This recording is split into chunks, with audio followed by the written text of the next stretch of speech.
Welcome to Gemara Markings. Today's Shiur is Sucah Daf Yud Beis. We begin today's Shiur on Daf Yud Beis.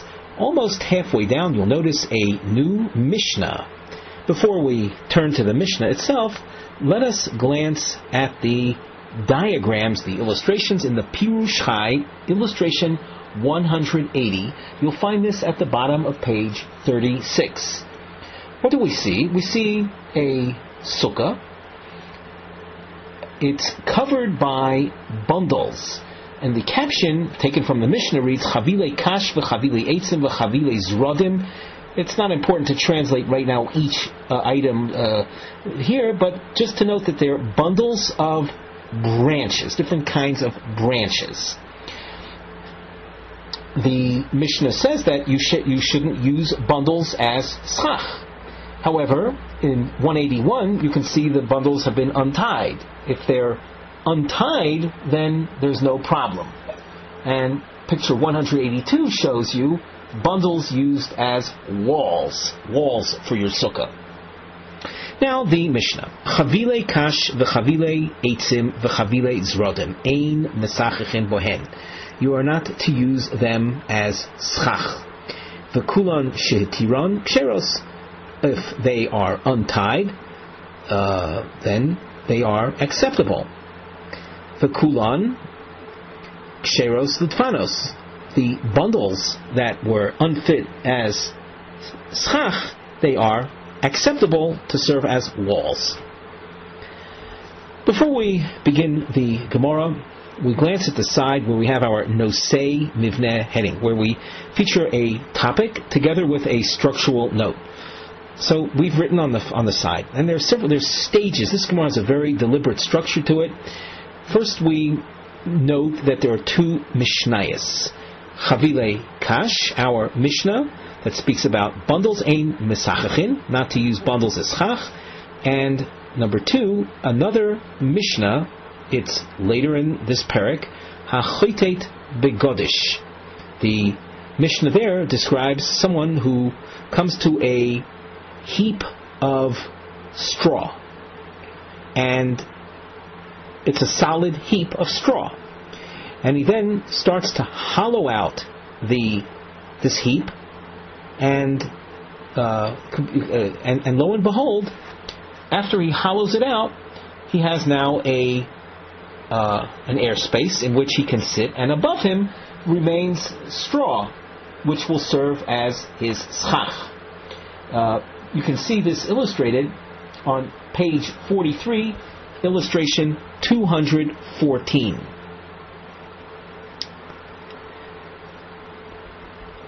In that picture, in what's taking place there, you don't have the placing of schach on the top.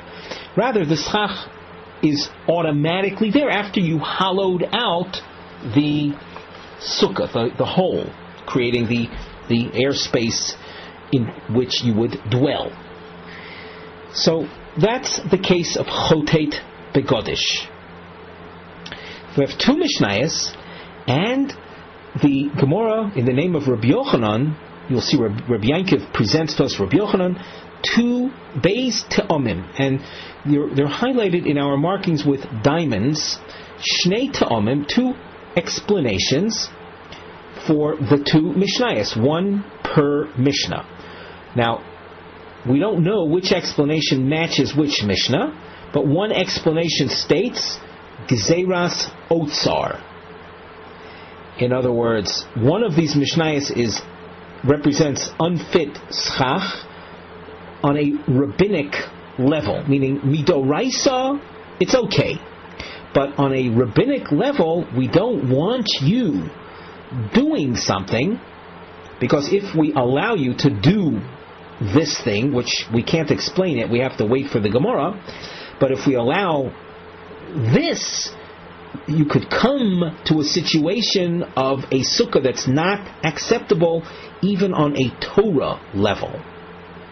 So one of these two Mishnayos, you have Chavile Kash and you've got the Chotet Begodish, one of these two is explained in terms of Gzeiras Otsar, a rabbinic problem. Otsar is a storage facility, and we'll see, of course, in the Gemara how that figures. Number 2, the second explanation for one of the two Mishnayos is Ta'aseh v'lo min ha'asui.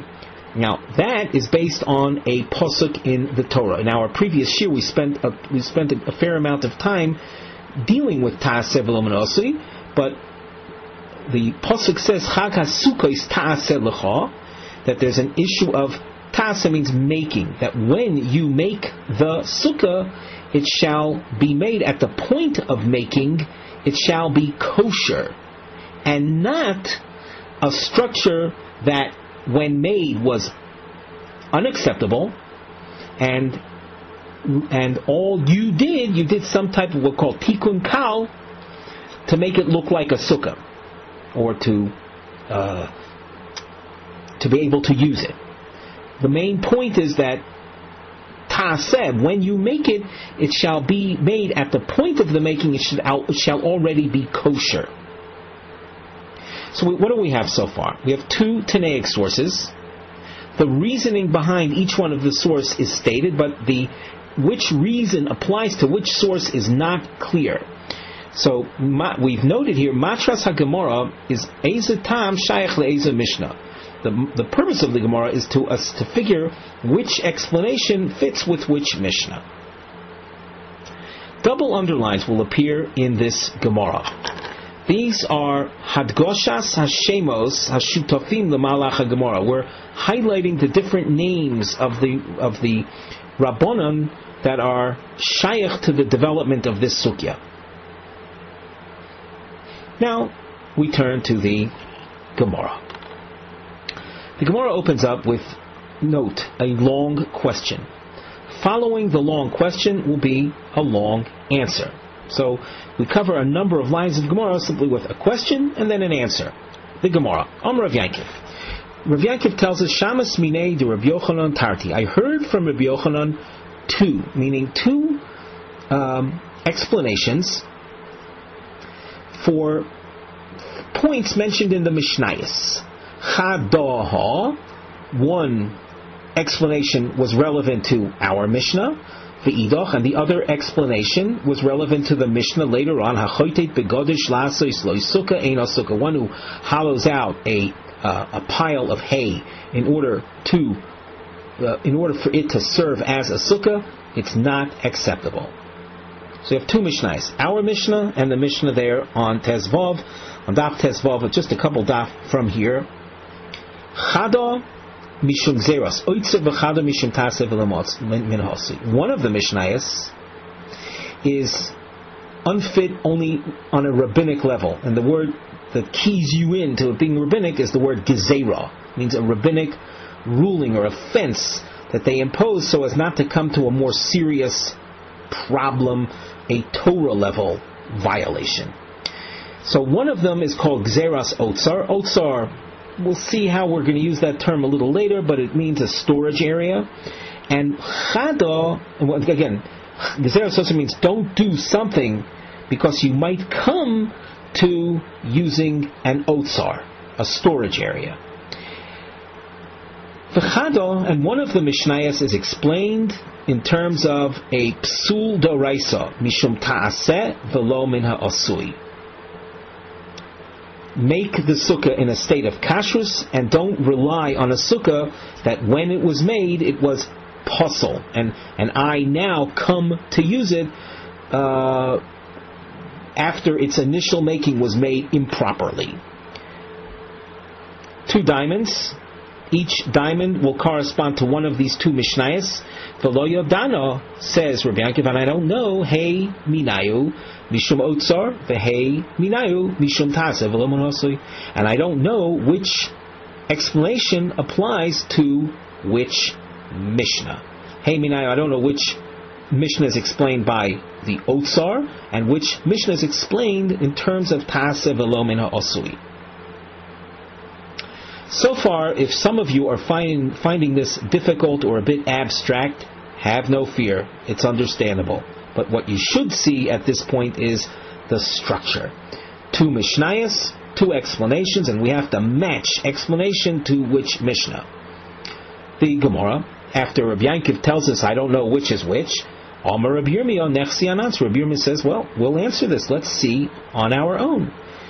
Di Amar Rabbi Chiya bar Abba Amar Rabbi Yochanan. Now it's important to note that when we squiggle underline Rabbi Yochanan to show that Rabbi Yankov introduced his discussion with Rabbi Yochanan's saying two explanations, and here Rabbi Yirmiyah is going to use a comment made by Rabbi Yochanan as quoted by Rabbi Chiya bar Abba to answer the problem. So that which Rabbi Yankov didn't know, Rabbi Yirmiyah is bringing to the fore by quoting Rabbi Chiya bar Abba, in turn who quoted Rabbi Yochanan. Mipnei ma omru chavile kash v'chavile eitzim v'chavile zrodin ein mesachechin bohen. So right away you can see we're referring to our Mishnah, the Mishnah of the chavile kash, the bundles. Now, bundles of straw or of wood, in and of themselves, they're bundles of what? Of material that's kosher for schach. We learned in our previous year, schach must be davar she'eno mekabel tumah v'gidula menoretz. Now, bundles of straw, they don't mekabel tumah, they're not vessels, so they're not capable of absorbing defilement as per the rules of defilement, and it grows from the ground. So what's wrong with taking piles of bundles of straw and placing it on top of a sukkah as schach? What's wrong with that?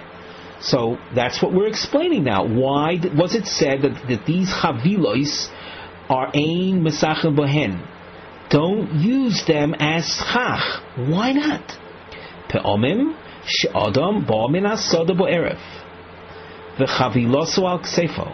At times, people come from their fields in the evening, and they have their bundles. They have bundles of straw with them. And he throws them on top of his hut to have them dry out. So he has bundles thrown on the top of a hut for drying purposes. Now, we must emphasize, this is a point that we've discussed in the past, and let's quote Shitas Beis Hillel, does not require a sukkah to be made with the purpose of the fulfillment of the mitzvah of sukkah in mind. In one word, it doesn't need to be lishma. However, and we discussed this in the past, everyone agrees, even Beis Hillel insists on schach placed on the top for the purpose of creating shade. It's not enough that you walk into a booth and it happens to have a covering on it, a covering of branches even, a covering of kosher material. It's not enough. The sukkah must be covered with the purpose of creating shade. In fact, we saw in a previous sugya that it's not even enough if the sukkah is covered to have a covering for the sake of modesty, namely that people from a higher point shouldn't be able to look in. That's not enough. The sukkah must be covered with the purpose of creating shade. Now let's think about it. In this story, a person comes in from the field, and he's got bundles of hay, and he wants them to dry out. So what does he do? He tosses them on top of a hut, and they'll dry up there on the top of the hut with some kind of like sparse covering on it. Let's say some screen covering, and he tosses these bundles on the top of his hut. For what purpose? For the purpose of them drying out. Let's continue in the Gemara. And he changed his mind, and he says, the owner says, hey, the holiday of Sukkot is coming. There I got above my head, I've got bundles of straw. It's good for schach. I want it to serve as schach. It doesn't do anything, it just has this change of mind. V'ha-Torah omra ta'aseh v'lo min he'asui. Now the scenario described in this Gemara of someone coming in from the fields and tossing bundles of straw on the top of a hut in order for it to dry out, that is not kosher on a Torah level, on a Doraisa level. Why not? Because the schach was not placed on the top in a kosher way.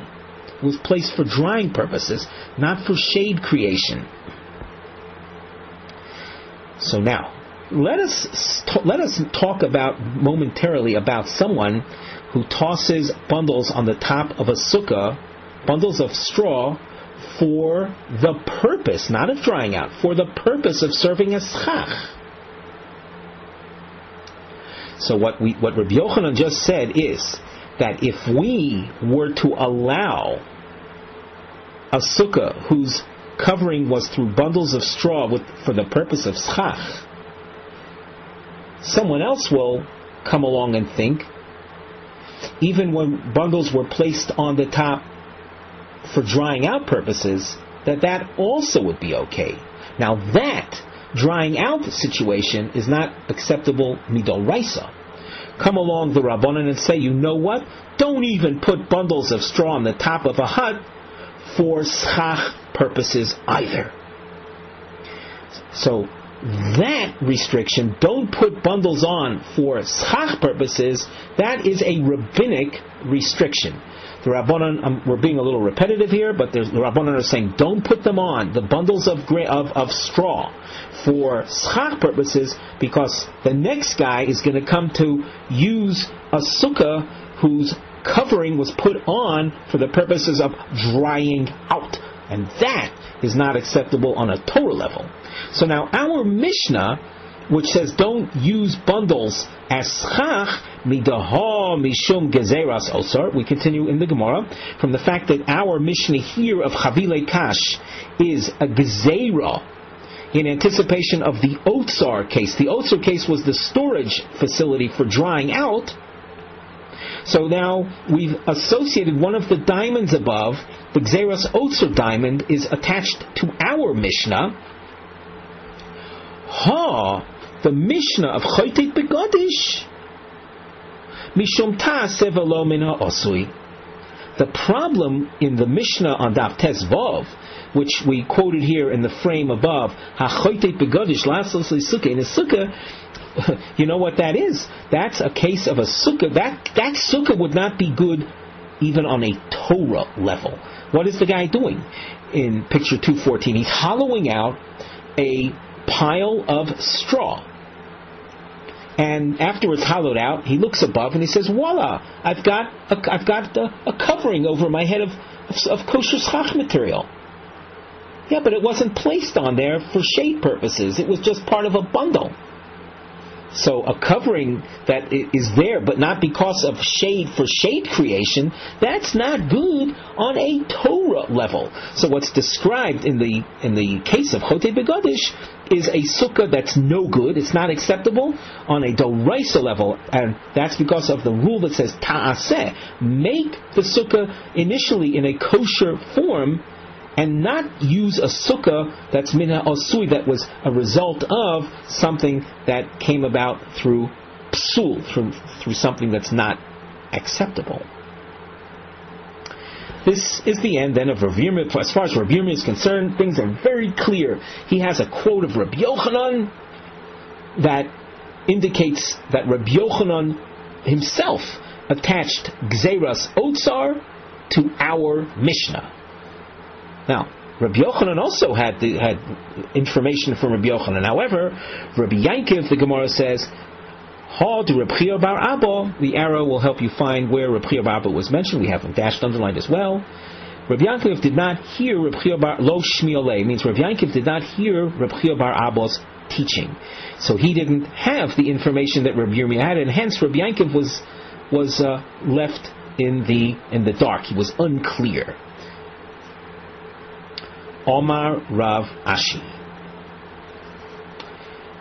Rav Ashi comes and challenges. He basically comes to challenge that which Rav Yirmiyah quoted in the name of Rav Chiya bar Abba, who quoted Rabbi Yochanan as as it being very clear that our Mishnah is to be explained in terms of Zeras Otzar, and the Chaytit Begadish was definitely a case of Tasev Elamina Asi. Rav Ashi challenges that. Now, you see, Rashi, in presenting Rav Ashi, he says 7 lines from the bottom, Om Rav Ashi, Makshi Ade Rebbe Yankiv.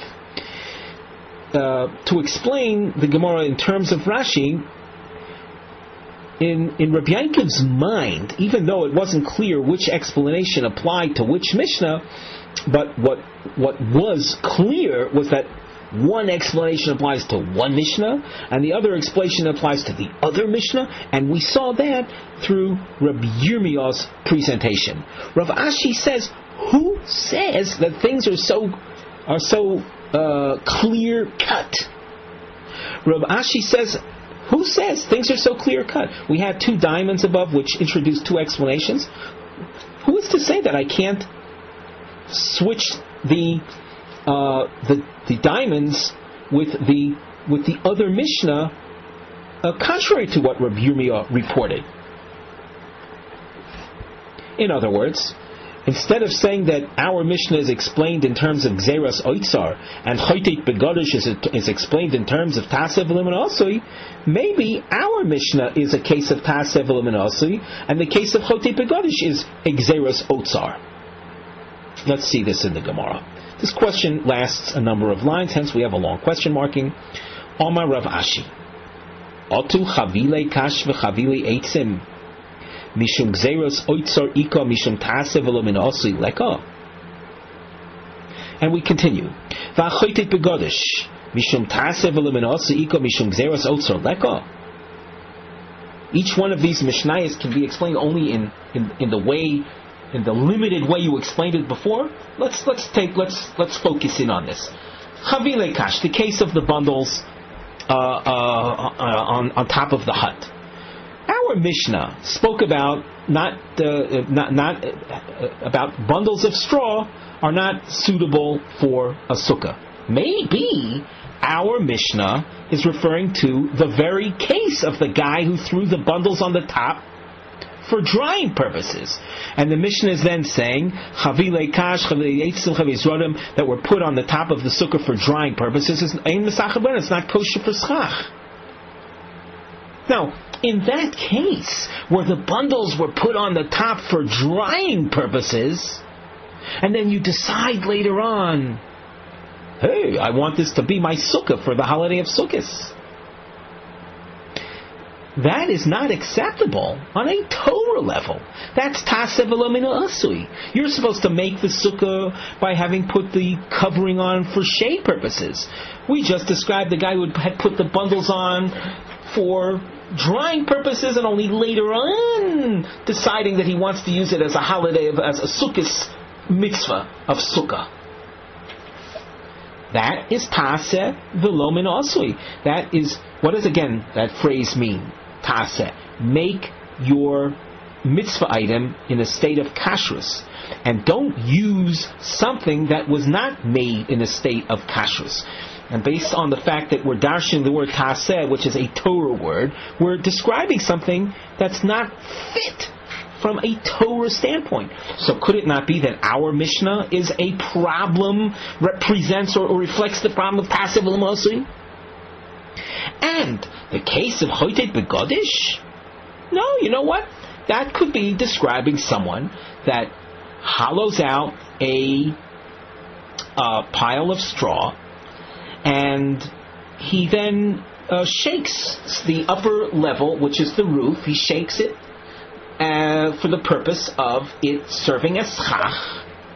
And we tell him, even though you adjusted the top layer of straw with shade purposes in mind, we don't want you to do that. We don't want you to sit in that for Sukkot, because the next guy might hollow out his pile of straw without doing anything for the purpose of Sukkot, without adjusting the top.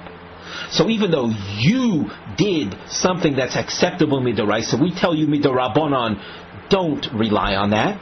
because the next guy might come to hollow out his pile of straw without doing anything, and that would be the Doraisa problem. And what you're doing, we don't want you to do midrabanan. Don't hollow out a pile, even if you're going to shake the top. So what did we just do? We just effectively described the Mishnah of Chotei Begodish on a rabbinic prohibition level. That's Rav Ashi's question. Why was it so obvious to Rabbi Yankiv and company above, that one explanation is reserved for one Mishnah and the other explanation is reserved for the other Mishnah, and that the explanations couldn't be switched around? The Gemara answers, Rabbi Yochanan Omar Loch. Conveniently, it's very important here that the Gemara is presenting what Rabbi Yochanan would answer to Rav Ashi. In other words, what Rav Yankiv was clear on was that one Mishnah is explained by one explanation. You will see this in the words. It's provable from the text of the respective Mishnayos. And the house marking that appears very shortly on the side is explained, Hocha Hasam. We've highlighted these words. Hochachas Rabbi Yochanan le'eze hezber shayach le'eze Mishnah. We're going to show through the words, through the text, how each Mishnah is to be explained by only one of the explanations. The Gemara, Rabbi Yochanan Amar Loch, Rabbi Yochanan would tell you, Hacha, here in the Chavilei Kash Mishnah, our Mishnah de Kotoni, Ein Misachin Bohen, the expression of don't use them, don't use the bundles of straw as schach. L'chatchilahu di'ein misachin. As a first choice, we're telling you don't use it. So our Mishnah is talking about a person who is putting them on for schach purposes. He's putting them on for shade purposes. Our Mishnah is not talking about something that is problematic on a Torah level. Our Mishnah is reflecting a rabbinic restriction by saying ein misachin when it's telling me don't, as a first choice, use bundles of straw for your schach. Mishum gzeros otzar, because you might come to, or the next guy will come to use his storage facility where the bundles were placed for drying purposes and decide afterwards to use that as his sukkah. But from a Torah level, a person who puts bundles on top of a hut for shade, for schach purposes, that's okay. True, we're telling you don't do that, but that's a rabbinic consideration. Hasam de Katani, there, the Mishnah Daf Tezvav that spoke about Chotei Begodish, it said, Eino Sucah. The language was, one who hollows out a pile of straw, it is not a sukkah. That means, Afilu di Eved. Midoraiso nami Eino Sucah. That means even post facto, from the Torah standpoint, it is not a good sukkah. This, once again, the language of the Mishnah shows us that the case described there was someone who simply hollowed out a pile of straw and did nothing to the roof, and said to himself, lo and behold, I have a roof above me that seems to be kosher. So we're telling you it's not kosher because it was not made in a kosher sukkah fashion. The top was a top that happened to develop on its own by your hollowing it out. It was not placed on the top for shade creation purposes. So the Mishnah of Chotei Begodish is clearly the Mishnah to be explained as a psul deoraisa.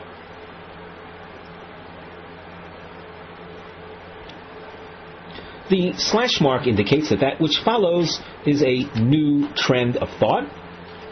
On the side we have a topic heading where we mention sichuch bechitzim, the covering of a sukkah using spears, or a chetz is an arrow. Let's say instead of a spear, an arrow. However, the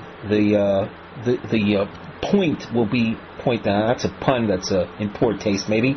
But the idea here will be common to the two. there are two elements when you're dealing with a chetz. The chetz, and by the way, there are illustrations that accompany this section.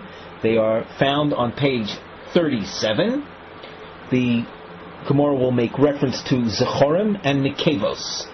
Now, Zohar is a male and Nekeva is female. Now, these are words for illustration purposes. The Zohar, the male, is something that is inserted into the female.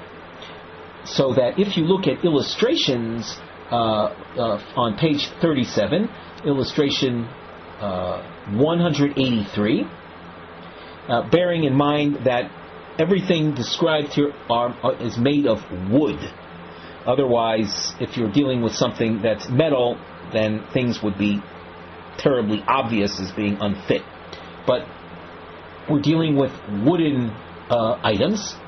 The aleph in the illustration is the Zohar, and the beis is the Nekeva. The aleph is described as the handle of the chetz, of the arrow, and the beis is the actual chetz. So that aleph in that picture, in that illustration, is the zohar, and you can see how in making an arrow you would insert the aleph into the beis. The term nekeva also is described as a base kibble, a receiver, a receptacle. Now let's turn to the Gemara. Omar Rav Yehuda Amar Rav, Sochacha b'chitzim. A person covered his sukkah using chitzim. And again, chitzim are arrows, but there are two parts. If he covered his sukkah with zechorim, kshera, b'nekevos, psula. If he used the zechorim, then that kind of schach covering would be acceptable. If he used the nekevos part of the chetz, unacceptable. Zechorim, kshera, pshita. Well, do I need Rav Yehuda Amar Rav to tell me that which is obvious? To take the Zechorim part of the chetz and use that as schach? That's obviously kosher. What do I need Rav Yehuda Amar Rav for? So, Mahu de Tema, I would have thought without him, Nigzor Zechorim al Nekevos. Let us prevent the use of Zechorim in anticipation of if someone uses Zechorim, they might come to use Nekevos. And Nekevos are patently unacceptable. They have a receptacle area, and being that we call that a base kibble, they are capable of absorbing tumah. They're davar hamakabel tumah, and as a result of that, they are not kosher for schach. The zechorim, on the other hand, are smooth in the sense that they don't have any receptacle area. They are put into the nekeva, but they themselves don't hold anything. The nekeva holds the zohar, but the zohar doesn't hold anything. It's ein lo base kibble. And Rashi points out, even though it might be termed a vessel, and up till now we've mentioned in passing the things that are vessels are capable of absorbing tumah, nevertheless another rule says that wooden vessels that don't have a receptacle area are not mekabel tumah. So the chiddush of Rav Yehuda Amar Rav is we allow you to use zechorim, and we don't restrict it in anticipation of your coming to use nekevos. The Gemara continues. B'nekevos psula pshita. The teaching of Rav Yehuda Amar Rav included that the use of nekevos is unacceptable. Well, is that not obvious? As per all the information we shared already, that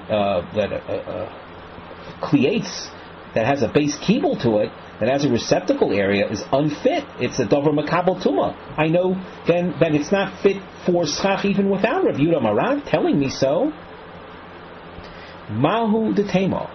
Without Rav Yehuda Amar Rav, I might have thought that there's another principle, and it's called Beis Kibul Asilamalois, Lo Shmei Kibul. I would have thought, now this is, again, I said a principle, but it's more of a description. I might have thought that a receptacle that is made for permanent filling, in other words, it's not like, let's say, a cup you fill with a beverage, you consume the beverage, the cup is now empty, you refill it, drink again, it's empty, fill, full, empty. That's a standard base kibble. However, there are receptacles that when you put the item that fills them, they remain there permanently, which is the case when you're making an arrow in the manufacture. There are two separate halves to it. But once they are fastened, it remains that way permanently.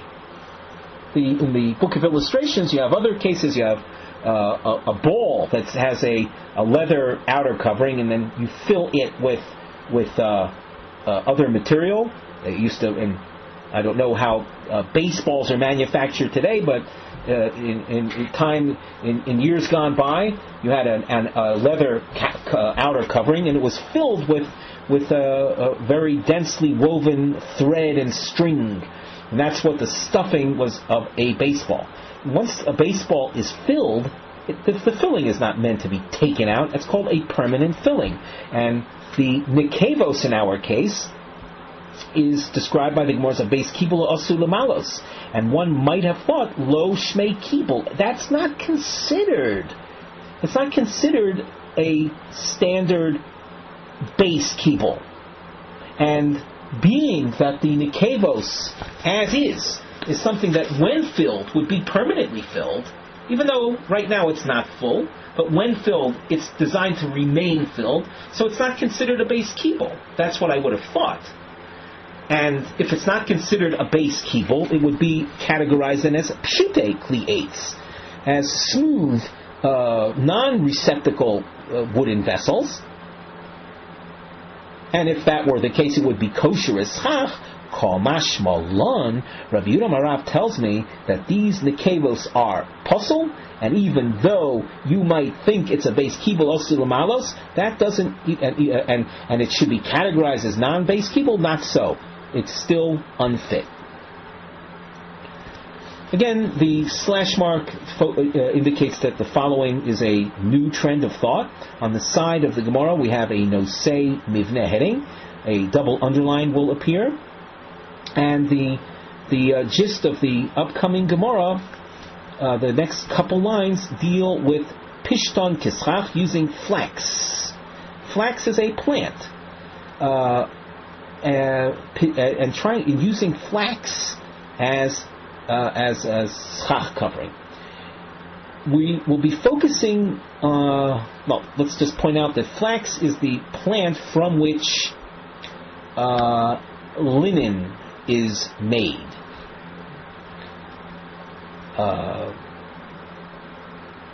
The Gemara will be dealing with shlavei yitzur. We'll be dealing with the stages of linen manufacture, starting with the raw flax plant. Now, it might be fairly obvious that if you use a plant, it's not food, it's a plant, ultimately it can be manufactured into something, into material, into something that's mekabel tuma, but the plant as it is, it's a raw plant, it's not mekabel tuma, it's gidula minoras, that's something we kosher for schach. So you take that one extreme, it's quite okay, a raw flax plant. The other extreme, once you have the threads that are made from the flax plant, and you attempt to make a sheet of linen or even strings of linen threads and cover your sukkah with that, that's obviously not going to be kosher for schach, because string is something that is mekabel tuma, based on exeris hakosov. Strings, balls of string, are mekabel tuma. So this Gemara will be discussing the issue of the pishton, the flax, somewhere in between the raw stage and the final product. Before we get into the Gemara text itself, it might be of some benefit to look at pictures. Page 37, you see picture 185, Hutzne Pishton, Pirush Rashi Kamosha Godal. So we're going to see this expression in the Gemara, Hutzne. It's a reference to the basic raw flax plant. In picture 186, it's a magnification of the flax plant stalk, if you will. It's a magnification of that, and you can see there are strands that are within that cutaway section. What in the manufacture, just to mention one of the several steps, when that is subjected to pressure or crushed, it then frays into its individual strands, and from the strands of this plant, you would eventually produce the thread from which you would weave the linen. So if you bear that in mind, you can turn the page of your Pirush Chai to page 38, illustration 187, where after the plant in 186 was crushed, you would then be able to take the fibers and comb them, and the term appropriate for the combed is anitze pishton, and those are eventually twined into thread. The thread, we're not even going to talk about. That's clearly unfit for schach. Let us now go back to our Daf Gemara, Shas Ozer, where we have some additional points, additional notes. And under our Nosei Mivneh heading, we have some terms that we wrote in, taken from the Gemara. Anitze is psula, hutzni is kshera, and hushni is suffix, somewhere in the middle. On the other side of the Gemara, we noted shlovim b'hachonas hapishton. There are stages, just physical stages. One is tori, soaking, shori b'mayim. That's to soak the plant in water. Stage 2, dayik b'machteshes. That's crushing the plant, enabling the fibers to separate apart. And number 3, nofitz b'masrek. That's combing it. Under that, in our notation, we have anitze pishtan. We made reference to that, and we said before, anitze is psula. What is anitze pishtan? It's achar tikun b'masrek. It's after the combing. Posel l'schach. Hutzni pishtan. What is that? Shum tikun. Kamoshi godel. It's the plant without any preparatory stages. Kosher, that's acceptable. Hushni, another term. Suffix. Now, what's the suffix? Well, it's an interim stage. It's not the raw plant, and it's not the final strands either. It's not the final fibers either. It's pre-combing. So hushni is presented as a suffix. Aleph, tori velo dayek. Hushni might be a case of having been soaked but not crushed, or tori vidayek. It's been soaked and crushed, but it simply hasn't been combed yet. All of that, of course, is background information. We turn to the Gemara. Omar Rabo Bar Chanom Rabbi Yochanan.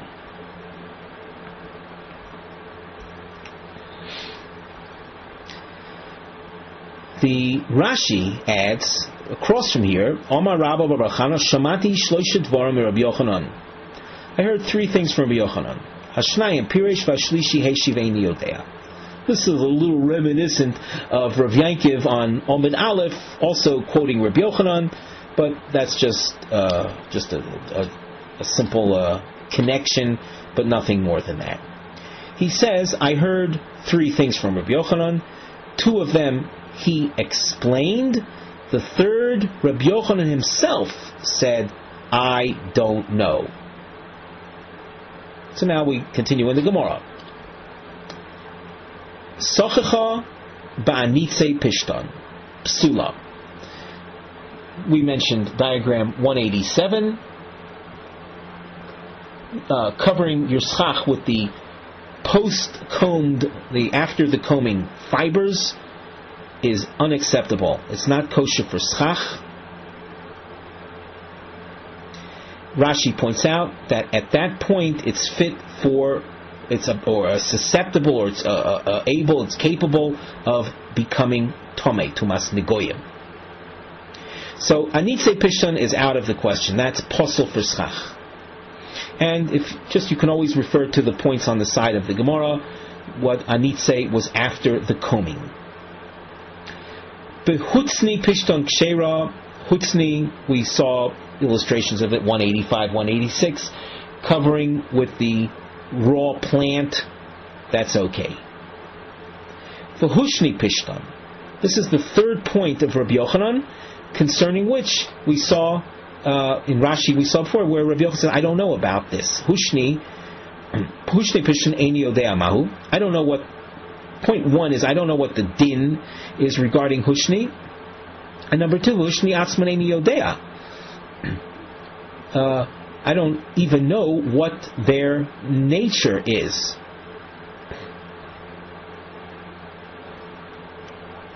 What would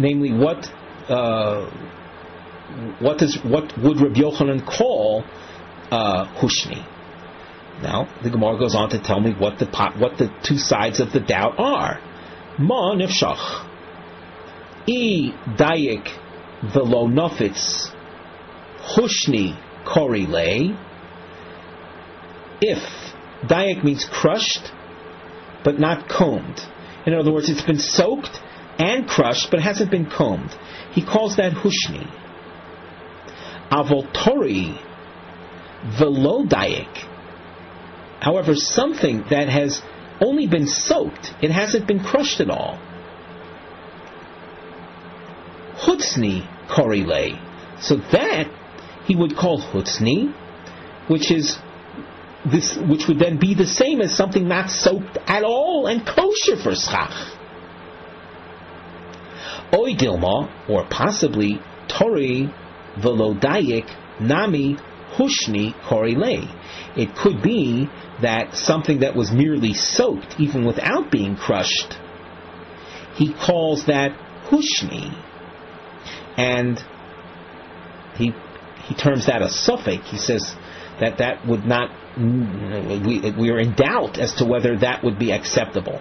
So according to the Aleph possibility, the simple soaked thing would be clearly kosher for schach. According to the Beis possibility, the simple soaking stage would already categorize it as something that's suffix and don't use it. We continue with new materials, and on the side of the Gemara, a triangle is featured. We have a nosei mivneh heading. The triangle says Hani is highlighted triangle. We have Shoshi v'Shvatzri, and the second triangle, which appears at the top of Yud Gimel Amud Aleph, the second line from the top, Hizmi v'Higi. Now, what are these things? Chorim Shonim.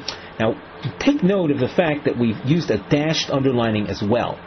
These are different materials. Shaleim chokim Abaye ubar plukta im ksherim l'schach. We'll see in this Gemara Abaye arguing with someone, and under each triangle Abaye will appear, but a different counter opinion will appear alongside Abaye in each case.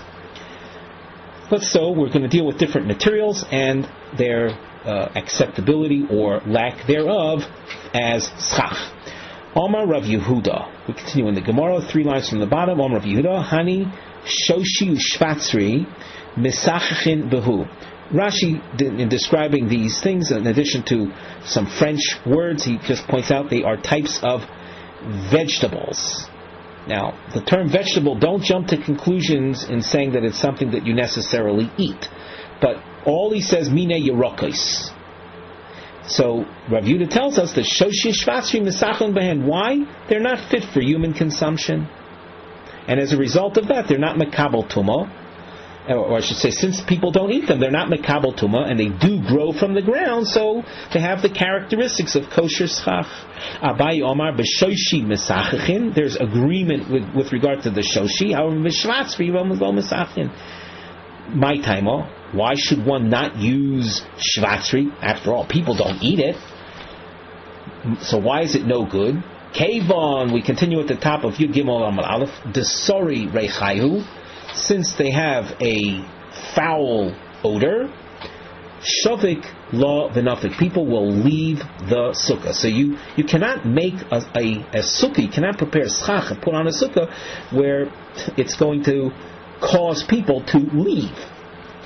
Omer of Chonon Bar Rova, Hani Hizmi V'Higi Mesachachin Behu.